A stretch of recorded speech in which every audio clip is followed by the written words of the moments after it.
as I ran my mouse. I guess they change Zoom every 2 days, but whatever. Okay. Now get all stiff up here. We just jump into it, I suppose. What? Oh, there, my notes got too big. It was exciting. Okay. Hello, welcome to Time Enough Podcast, where we look at episodes of The Twilight Zone and beyond. This is Matt here. Hi, Luke. Hello. We got your image. It's not all glitched out today, although it was kind of fun to watch. It was very colorful, very psychedelic when we were zooming yesterday. Yeah.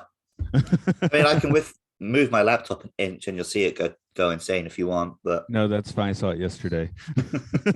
We'll watch something else go insane, like this episode of The Twilight Zone, which is The Chaser.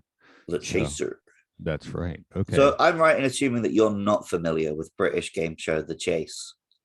Only from your podcast where you had a bit of a chase that I guess didn't really go as planned.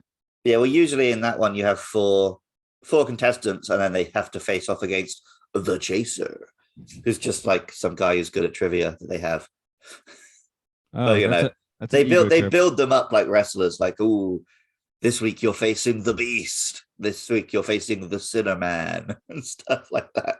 And it's just these four fat geeks they have, but they all like walk out to this music like wrestlers, and they sit in a big chair high up, and the contestants down here. And yeah, that's all I hate whenever I hear the term chaser now. Do they talk smack? Oh, a bit, yeah.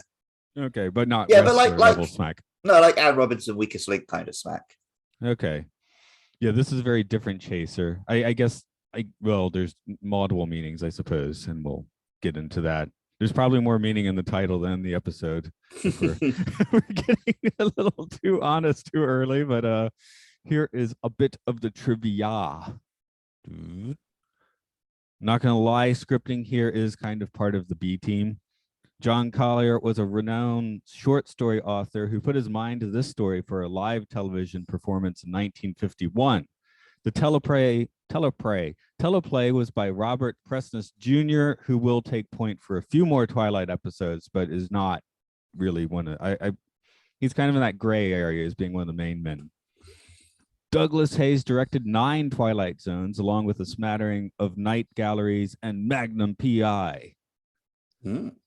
George Grizzard, who played our love-struck Roger Shackelford, was just one Oscar away from an EGOT. This is a touch weird, as he did appear as a corrupt senator in 1962's Advice and Consent, and shared screen time in other films with Paul Newman and Jane Fonda. He will return to the Twilight Zone for In His Image. He may look like an eccentric, demonic professor, but John McIntyre was another one of those actors that spent a whole lot of time in television's sagebrush. His biggest gig was taking over as the lead actor in Wagon Train. And filming this, he's about 52 years old, something like that. He looks like he's 82 years old. I know, that's why I'm bringing it up, because I looked up his Wagon Train picture where he looks even older, and I'm like, he's only 53 in that photo. Wow. The writers here, had one or both of them very recently had a divorce? It's Hollywood in the 50s, so I'm just going to say yes. You're right, yeah, fair. Lovely Leela, because I want to spell it like Deep Space Nine's Leela, but it has an I in it. Lovely Leela was played by Patricia Barry. She had a 50-year TV career, appearing in mostly supporting and guest roles, but that left her with a resume ranging from Gunsmoke to Three's Company. Her late career had her taking up decades-long stints on pretty much every soap opera that was airing in the 80s and 90s. Although, yeah, I don't remember what I was going to say there. I know what I'm going to do. I'm going to make you read a prologue. Give you my, what is it? This is my 90-year-old man introduction, you said? Oh yeah, when you're talking through the audience of how you fuck about trying to do the Zoom. Okay, hit it. I can't see it yet. Yeah. Oh. Mr. Roger Shackleton, age, youthful 20s, occupation, being in love. Not just in love, but madly, passionately, illogically, miserably, all-consumingly in love with a young woman named Layla, who has a vague recollection of his face and even less than a passing interest. In a moment, you'll see a switch, because Mr. Roger Shackleforth, the young gentleman so much in love, will take a short but very meaningful journey into the toilet zone. What, you some kind of scumbag? He's just a freaky Lou, you know, wackadoo. No, I know what the good insults for that. What are the best insults for that voice? Jag off. That's a good one. It's some kind of a jag off. What else? No, not buffoon. There's a really good one I'm missing. And I like yeah, Goomba. Oh, that's a good one. It makes me think of Mario a little bit too. Yeah, jabroni. Nah, jabroni, you gotta be that's a little more like Jersey. Yeah. Okay. If it comes to me, I'll bring it up. Scumbag's a good one. I think more people should call it this. Okay, Roger Shackleforth is pretty much a scumbag. So this is a weird episode because it feels like it's a parody of the Twilight Zone, and it's right here in season 1. I can go with that a little bit. I guess it's that let's lighten things up a little bit. But yeah, I credited pretty much every Twilight Zone of not like talking down to its audience. This one kind of does a little bit. Kinda. It also it goes really dark places, but does not give them weight. Like the episode opens with him basically roofing this girl. Like it even has him, like slipping out of his pocket and pouring it in her champagne. Like it's not subtle about what that's a metaphor for. And then, at the end, he's going to murder his wife. and there's that moment. Well, actually, I'll talk about. Yeah, okay. There's that moment where she kind of loses her agency, which I thought was the most effective moment of the show, because that was the kind of existentially dark moment where she's kind of raging in her and as herself, and then just suddenly the key changes, right? Yeah. Well, if you wanted to actually be deep about it, like the idea that he's in love with her, but the version of her he gets is a completely different human being. Yeah, that's true. Like if he'd ever actually loved her for her personality, that personality does not exist by the time she's drunk that drink. So something else that happens here that's a little different than usual is the prologue, though you read it as a scumbag, doesn't paint him as being particularly horrible, even though he is one of the more reprehensible people we've had here. I just wanted to say toilet zone. no, but I'm just saying, like, I know what you mean. He's well, because it treats him as just like, he's just a young buck in love who hasn't been. But then all the ways that he's a scumbag are just ways that like society tells men it's okay to be a scumbag. I guess that's like his scumbaggery is just like being obsessed with a woman who's not into him, and he is not unique in that. I mean, he can take a hint maybe, but yeah, like this seems like an episode is not particularly forward thinking, because like it's he's just a love-struck doofus isn't really like a valid excuse for acting this way anymore. Yeah, it really wasn't 1960 either, but I guess people got away with it more. Yeah, this is probably the first episode, apart from maybe The Fever, where I'd say it genuinely hasn't aged well. Right. Again, not in production values or anything, but in the writing and what it's about. Something else, actually, the other most Twilight Zone moment of this on my Blu-ray was the show ending, and then be sure to see the fun-filled family life of one of America's greatest entertainers, the Danny Thomas Show, which shows a white family around the table, and they have an African-American maid serving them dinner, and I'm like, this is kind of like Roger Shackleforth. This is his fever dream. This is what he wanted. Right. Yeah. I gotta say, this Roger Shackleforth guy, he's pretty boring and vanilla. Yeah. Because I could think of a lot of ways to enjoy having a woman that like just exists to serve you hand and foot. But I guess none of that would be able to be aired on TV in 1959. Yeah. Because neither him nor any of these writers had a kinky bone in their body. He he gets sick of her after about Like 6 months. Yeah.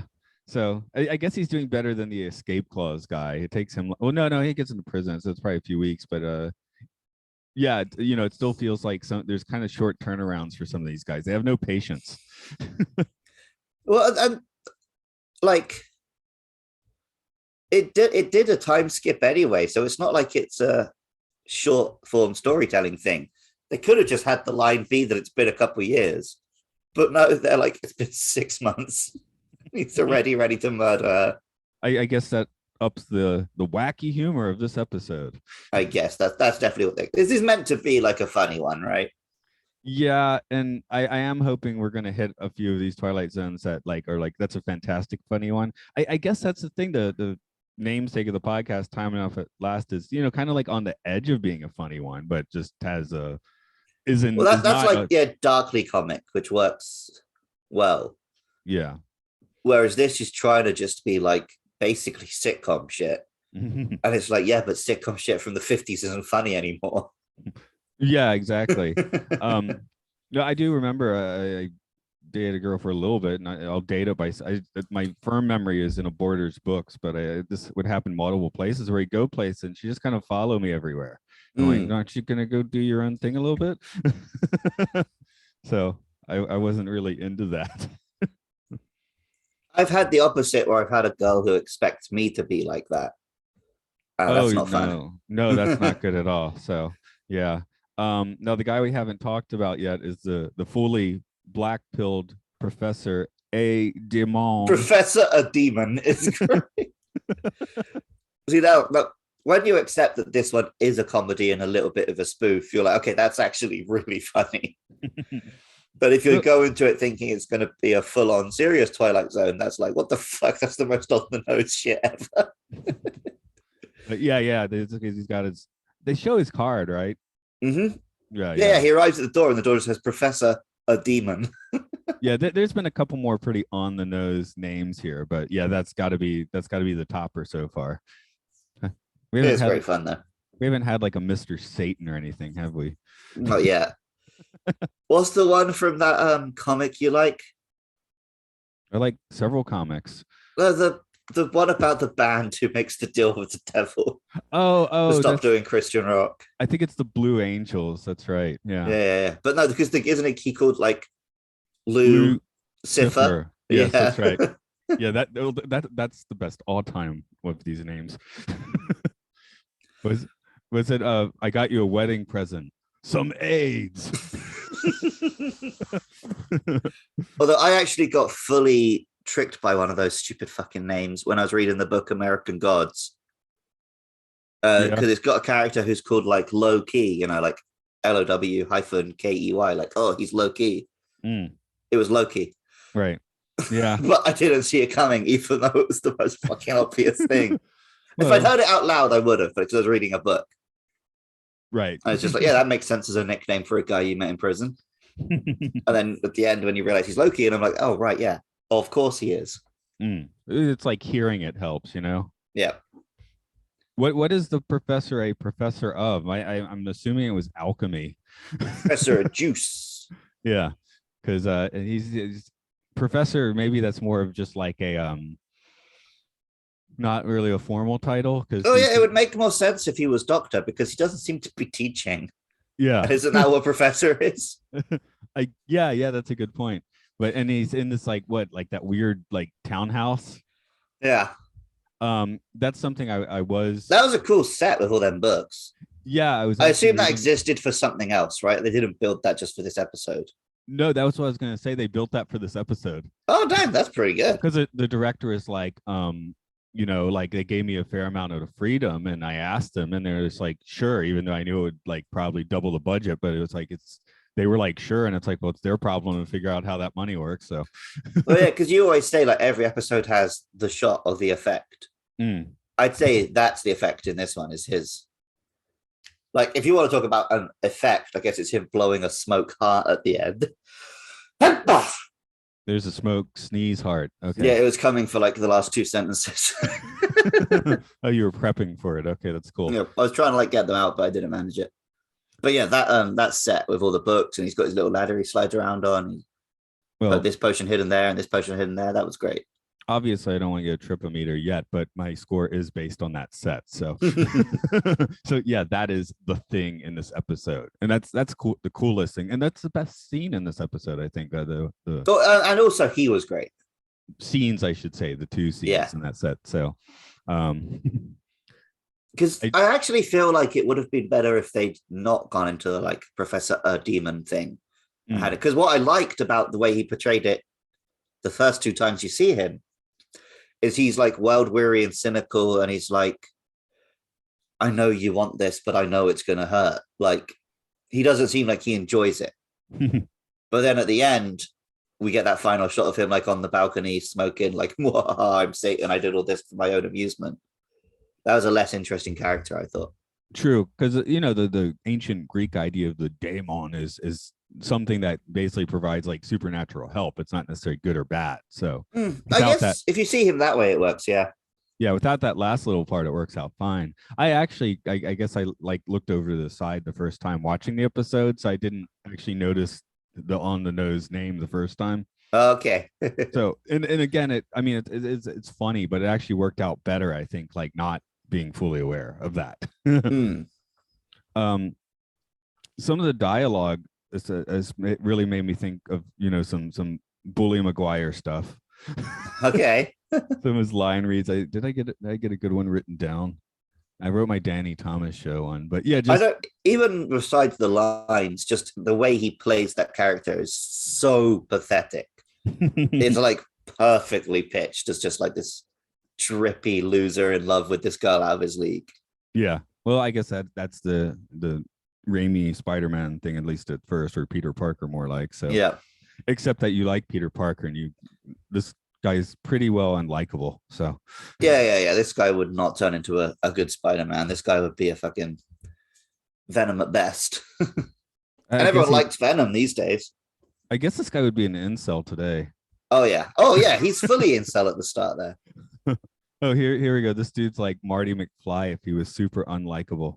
So he's basically George McFly. With way more confidence.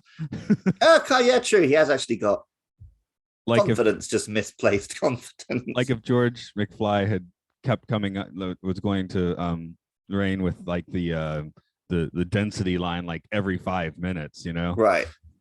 Oh yeah, what's with the big line at the phone? This is New York City. There's like other phones not far away. Because they just didn't want to leave that bar. Yeah, okay. I get it. They're afraid their scotch would, someone else would drink their scotch. That's what you worry about bars, right? Someone else will drink their drink. Well, actually, okay. About the roofies. Tell you what, yeah, I was gonna say. This film tells you exactly what you worry about leaving your drinks at a bar. Yeah. Okay. Sorry. Yeah, I answered my own question there. So okay, now the line at the phone makes sense. Although, say you're a dude who doesn't worry about those things without saying you're a guy and don't have to worry about those things. I once did a night out at Butlin's. I didn't want to spend any money, so I just drank drinks that people had left at tables all night.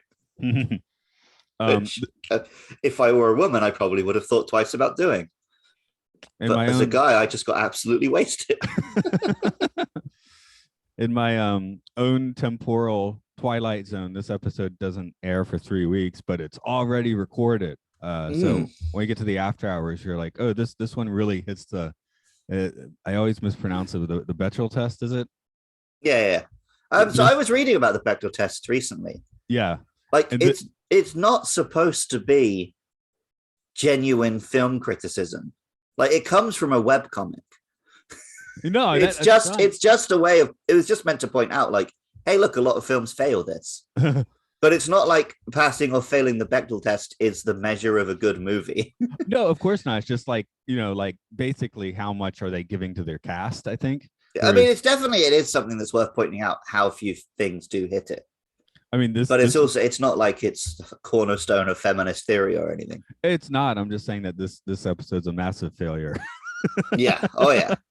We have one woman who basically turns into like a weird drone halfway through. So yeah. Well, this episode, this premise could have been a really good Twilight Zone if they'd done it more from her point of view. Yeah. Because the idea of like, men taking away the autonomy of women. That's why that was relevant then and is very relevant now. Yeah, that's why I found like that just about one moment of the episode like properly like disturbing and kind of chilling, and the actress plays it well because at that moment you do see like her shift basically. Yeah. I guess the problem is that after that moment it then plays out the episode like he's the victim in all this. She's happy because she gets to serve a man. Isn't that what all women want? But him, he's got to put up with a nagging wife. What a fate. Well, she only was doesn't even nag. Up she with doesn't that. Even nag. She's lovely. Well, I was gonna say she well, she got her Oh well. The thought went out the door again. Maybe he's not an incel. Maybe he's actually like terrified of sex, and that's why he's not enjoying this life. Because he could just like every time she like stumbles up to him and drops to her knees, like, oh, I love you. Just like, all right, whip it out, let her have a go on it. But he'd rather sit and read his book. that definitely would have brought out the wow, they let people watch us on 60s TV. I mean, we all know what was implied. Yeah. No, I mean, it's everything. I mean, this is still when they had separate beds for couples on television and movies, right? Yeah. Guess we hit most of the big ticks here. Was there any other like major things you had to note in this episode? I did note that we had the quote of "This is the way." Our Mandalorian quote was in here. No, it's one of those ones like the actors were good. Like we said, that set was amazing. There was something of an idea here. It's just been hamstring by its time. The fact that in 1959, when you tell this story, you don't do it the way that it would actually be interesting. And I would not be surprised if we get to more Twilight Zones that hit on the idea of like a love potion and this kind of thing.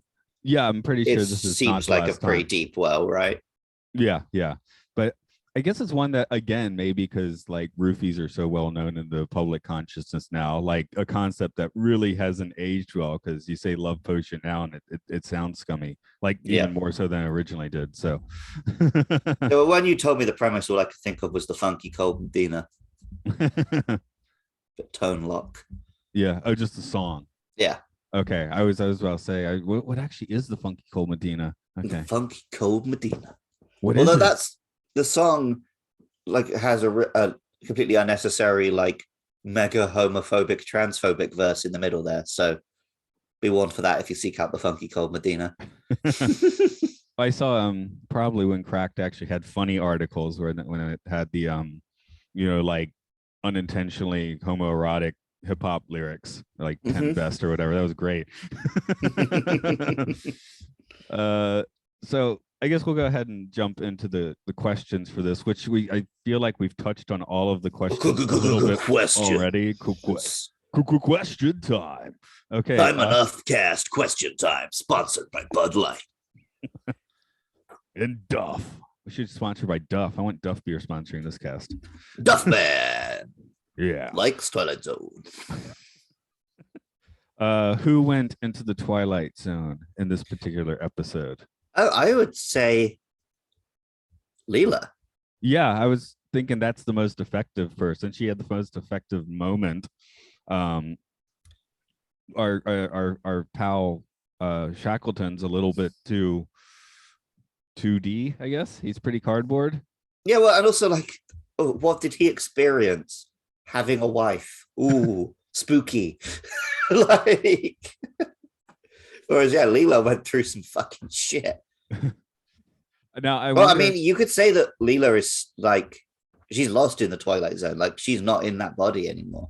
Yeah, she's gone. So I do wonder if we cut 3 years down the line, is he just dealing with it? Have they worked out something? Has he like stabbed her to death? Because he says that she's obsessed with him and she cannot move those feelings to anything else. So I'm worried about that kid. Oh yeah. Like it's going to have a mother who's still obsessed with the dad, who's doing it as like, well, I guess I'll take care of this kid because he's told me to, but Yeah. There's probably deeper Twilight Zones in the future of this episode, and like, yeah, he's living with he knows he attempted to murder her now. I mean, well, he very quickly told himself, no, I couldn't have done it. I couldn't have through that. Well, he just klutzed out, right? Yeah, no, yeah, but he literally tells himself in that moment, like, oh no, I wouldn't have done it. I couldn't have done it.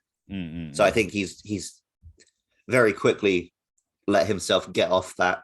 And he's never going to think about it again.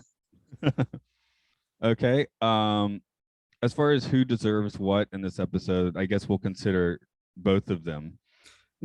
Neither of them deserved this because she didn't deserve that fate. And he does not deserve to get the girl. He deserved to die alone. So this is actually a much darker episode than it seems on the surface. Oh yeah, I've been saying that this whole time. This is an incredibly dark episode. I'm just spelling it out with like this episode does, yeah. Because this did have, I think they just borrowed the score from the Four of Us Are Dying. It seems to be the same music.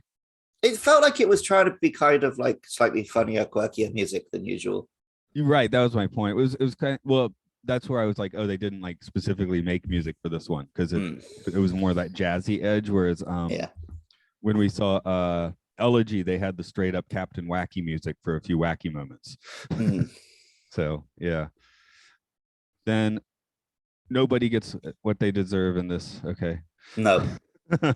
But yeah, it is way. I guess at the end he's meant to have fainted, right? Yeah. Because I was reading it as like, oh, did spilling the glove cleaner, as they call it, directly onto the crotch kill him that way? Has he like poisoned his dick and died? Maybe, but I don't think is what was supposed to have been happening, but that was briefly how I was reading it. Maybe they're one and done then. Okay. That's the catch. He made himself sterile by spilling it on his crotch. So he's got a woman who'll do anything for him, but he's now stick don't work. There you go. That's the Twilight Zone ending. That's television. I think we just improved this episode somewhat. Yeah. Oh, like I said, this episode just needed to be 18 rated, and it could have been great. How about the tripometer? Where do you want to put it on the tripometer? It's low, man. It's low on the tripometer. This one. Yeah. Like we said, there's a version that could have been high. And there's that moment where she switches, but it takes the completely wrong angle. It's like, stepping into a Jack Kirby trippy dreamscape, but doing it all as like, no, we're just going to look at the character's face as he experiences it. You're not going to see any of this shit, which could be good, I guess, if you got a good Kirby, actor. But Kirby lines, right? Those are cool. So I don't know. It's like,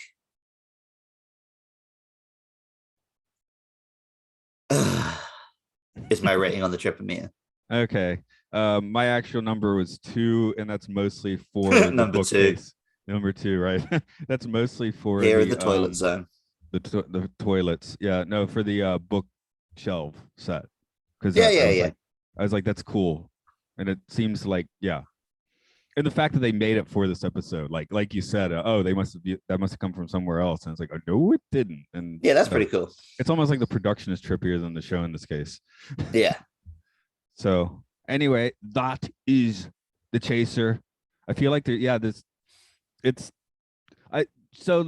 came thinking like Elegy was the first one that maybe isn't fully up to snuff. And I ended up kind of liking Elegy. Fever, I just kept giggling about the machine, so that got me through. But yeah, this is the first one I did watch it like 3 or 4 times, so it wasn't like torturous. But it's the first one I'm like, this doesn't really feel up to standard. Well, one of your lines when you were starting the podcast, and the reason you have the 3 questions, was that you were saying there aren't really episodes that don't stand up. But there are exceptions to the rule, I guess. Yeah, there's. Well, I don't think there are many where the production doesn't hold up. So far they've all looked good, but this is one where the writing just hasn't aged well. Yeah, so I am actually curious to see, because I feel, let's see the script again. I have to look at my own trivia to remember his name properly, but Robert Presness Jr. And I don't remember exactly which ones he's done in the future. think he wrote the black leather jacket ones in season 5, which is pretty rank. I'm not sure about that, but anyway, the point is, I have a feeling that he didn't write the best ones. Right.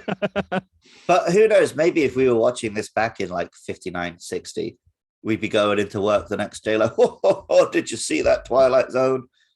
Oh, yeah. Just like my wife, eh? Take my wife. Please take her.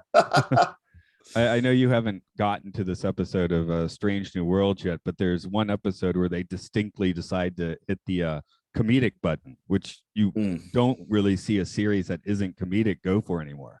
So I'm wondering how if that's gonna. I feel like it's a lot better than this one, but give it 50 years and it might like feel weird. Remember when the first season of Discovery they did a Harry Mudd episode, and it was a time loop episode, and it was just full of horrific deaths.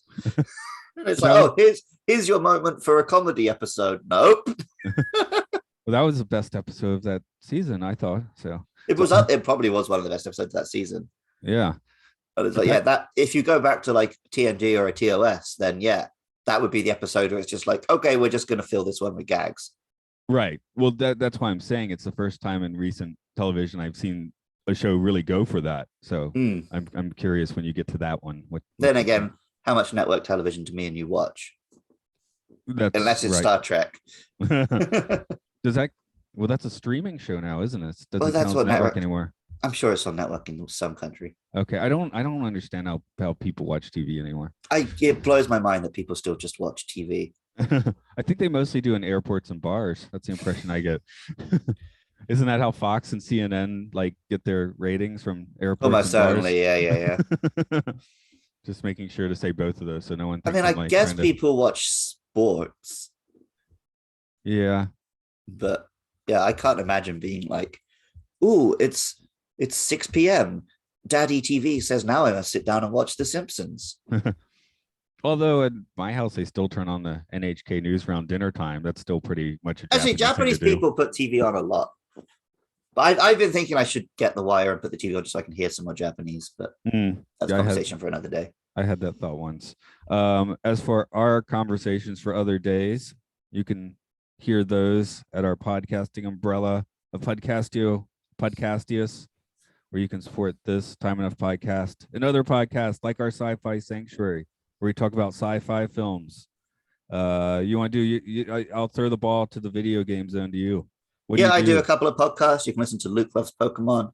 It's on Twitter at Luke Loves PKMN. You can find it in all the podcasting apps. Talk about different Pokemon family every week. Just about as you're listening to this, Generation 3 would have just wrapped up. Generation 4 is coming up. I also do Monster Mash. By the time you're hearing this, that'll be back on the air. That's a Monster Hunter podcast. Me and 4 other Brits crack wise about monsters from Monster Hunter. And then we also do a podcast called The Game Show. It's a game show about games. It's in the vein of British comedy panel shows. It's just a lot of nonsense, but people seem to enjoy it. But I don't know how to advertise it, so it's got very few listeners. So please listen to that. Radio. I listen to your podcast, but you listen to mine too. That doesn't count, does it? Yeah, it's got a loyal fan base of listeners, but they're all just like my friends already. Or they were listeners of the Monster Hunter podcast who jumped across. Right. But I don't know. It hasn't like found its audience yet. Right across the chasm. The chasm. Chasm and Dave. Okay. Do you have your drink with you? Yeah, I got a drink. Okay. Hazelnut vanilla Craft Boss coffee. All right. Are you in love with me? I love you, Matt. I love you, Dr. What you were going for, Matt. You didn't have to tell me. Fucking embarrassing. Okay. I'll cut it there. I can say there's your bleep right at the end. Well, you gave me like 20 bleeps. Did I? Yeah. Oh, I guess I was talking about sex a lot. Yeah. So I didn't really think I was swearing, but I guess I kind of was. I didn't say it's anything specific. I just said like get it out and stuff like that. No. You dropped several. No, you're gonna sound like the dirty motherfucker once I edit this one. Oh, okay, great. Because actually, I've had a spate like the last 3 I've done. I have to edit. the last two just have 2 or 3, but I was sitting here to this one thinking, oh, this one's gonna have an awful lot. Okay, I don't usually bother to listen to owl ones, but maybe I will this time just to see, because I don't remember swearing that much. Oh yeah. No, because sometimes I make a mental count, right? So when I go and edit, I can like sharpshoot it. And this one's like, I'm just gonna have to listen to this whole one before Oh, okay. So that's the curse. Once it happens, I'm like, oh, I actually have to actively edit this one, because usually I can just that's why I had that old man moment in the last episode, because I was like, oh, I can just slap this one down and not actually edit it. But yeah, this one's gonna get it. So but I was sitting there thinking, it's gonna be pretty amusing. No, there's a few times when it's like, yeah, it's like the for the when he it's gonna be all over the place. I don't know. I don't think you have to cut all sexual references out. No, I'm talking the F-bombs. You had a few. Yeah, had a few. Yeah. Okay. But it should be entertaining to hear, so it should be worth the trouble. And I mean, these, I got like the 3 that I have to edit are all like coming up in like a month or more, so it's not like I'm like strapped for time on these. Yeah. And then Ken sent me a follow-up email. It's like, yeah, I'm staying in this shitty motel. Here's photos. There's like a bottle opener on the sink. it's like, look at how shitty this motel is. Is this like he's got to like quarantine at this motel? No, his daughters got COVID, so they're quarantining at the house. So he's in. He has to not be in the house. Okay, because he also works a couple jobs, so he can't actually be around his kids at the moment. So he's staying in like the cheapest motel he could find. Damn. I was like, thanks for offering to do it from there, but really, dude, we can do this another time. I mean,